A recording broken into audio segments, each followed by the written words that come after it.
Agnesa edhe për ju në studio dhe gjithë shikuesi, sot është dita botërore e larjes së duarve dhe do të flasim për këtë me Rushit Ismailin, mjek i përgjithshëm në qendrën kryesore të mjekësisë familjare. I nderuar, faleminderit shumë për kohën. Faleminderit për ftesën. Tregona knasi gjithmonë. Tregona pak a shumë larja e duarve sa është e rëndësishme për të gjithë ne, për shëndetin tonë. Ne edhe në kulturën familjare kemi pasur si traditë që t'i lajmë duart, gjithmonë na shton që t'i lajmë duart para dhe pas ushqimit, edhe kjo është praktikuar, po larja e duarve ka qenë prioritet gjithmonë i profesionistëve shëndetësor. Ne gjithmonë e kemi promovuar këtë edhe tek profesionistët jetë shëndetësor, mjek dhe infermier, edhe tek popullata, pasi që me këtë ne mbajmë një ambient më të pastor edhe pengojmë bartjen e mikroorganizmave të tjerët. Pasi që ne me duar prekim sipërfaqe të ndryshme, pastaj prekim rrezat e dyerve, prekim gjëra nga më të ndryshmet, edhe me këtë bartim viruset, bakteriet edhe parazitet, të cilët pastaj i kalojmë nga njëri tek tjetri. Pastaj në kulturën tonë është edhe zakonshme që t'i shtrëngojmë duart njëri tjetrit. Ka kultura që nuk ta japin dorën, ndoshta është kjo edhe për shkak të bartjes së mikroorganizmave, mirë po mënyra pastaj për të parandaluar bartjen e tyre është larja e duarve. Ekspertët shëndetësor vazhdimisht thonë që gjysma e shëndetit pra është pastërtia. Tregona pak a shumë me anë të moslarjes së duarve në këtë rast, cilat janë ato viruset më të rrezikshme që mund të shkaktohen? Po tani ne kemi pasur përvojën shumë të mirë me Covidin, në fakt përvojë jo e këndshme në aspektin shëndetësor, po përvojë e mirë në aspektin e dhënies së mësimit të larjeve së duarve. Thashë gjithmonë ne kemi praktikuar larjen e duarve.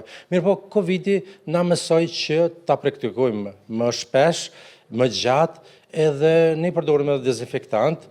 Mirë po, kur është puna te popullata, gjithmonë sugjerojmë që të përdorin edhe ujin edhe sapunin, ose sapunin ngurtë ose sapunin e lëngt, edhe që t'i lajnë jo vetëm pak ashtu, po disa minuta, sepse me këtë bëjmë pengimin e kalimit në këtë rast të Covidit. Janë disa bakterie shumë të rrezikshme, si për shembull salmonella, e cila pastaj bartet edhe me anë të ushqimit. Kështu që përveç larjes së duarve, më që tani po flasim për pastërtinë, përgjithësi ne rekomandojmë, bëjmë promovim që të lanë edhe gjërat ushqimore, sidomos frutat edhe perimet në ujë të rrjedhshëm dhe të pastër për disa minuta. Tregona nga përvoja juaj si mjek, ka pasur pacient që kanë ardhur pra tek ju si doktor për t'u trajtuar pikërisht nga moslarja e duarve që ka marrur ndonjë virus ose ndonjë infeksion. Po tani shumica e këtyre infeksioneve të cilat ne e hasëm për ditë, qoftë edhe infeksionet e rrugëve të sipërme të frymarrjes, të cilat shoqërohen me kollitje dhe të shtitje, vinë edhe për shkak të moslarjes së duarve. Kështu që diçka tjetër cilën ne e promovojmë është kur njerëzit të shtinë, do të vënë diçka përpara, që të mos i bartin mikroorganizmat në hapësirë. Edhe tani shumë njerëz i vënë duart, që është edhe normale, sepse nuk kanë ndonjë faculejt aty afër.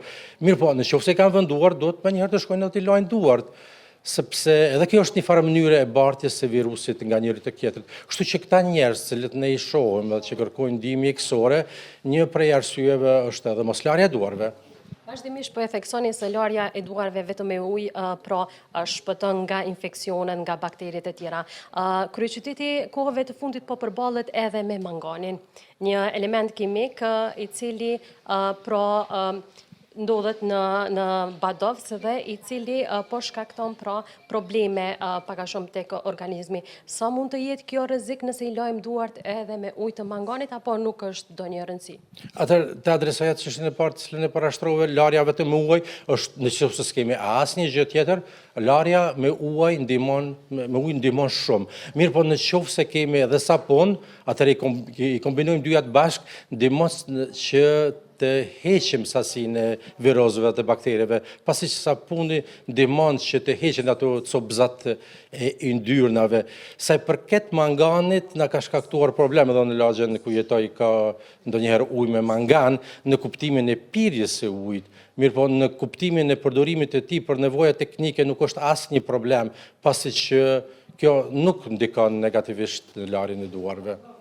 Edhe kjo është gjë e mirë, pra, që e mësuam që nuk pengon as pak mangani në larjen e duarve, por vetëm në pije, në konsumim. Nderuar, faleminderit shumë për gjitha këto informata që ndohet me ne. Pra dita botërore sot e larjes së duarve, ju jepet një informata edhe shikuesve tonë se sa është e rëndësishme pra larja e duarve. Ta shuzojmë këtë ditë si një mesazh si promovim për larjen e duarve, t'i lajmë sot duart më shpesh, sa për t'ja kujtuar vetes. Mirë, po larja e duarve do të jetë gjatë tërë vitit. Sidomos kjo do të ketë parasysh nga punëtorë shëndetësor, ne I lajmë duart patjetër, para se të preket pacienti gjithmonë duhet të lahen duart, sidomos kur është fjala për fëmijët, edhe për të moshuarit nëse ata kanë edhe ndonjë problem tjetër shëndetësor. Të paktën të mos ja kalojmë edhe një virus. Në këtë rast, shuzoj rastin që të them që kur bëjmë vizita nëse kemi ndonjë virus, më së miri që është të arrijmë në shtëpi, mos bëjmë vizita tek njëri tjetrit.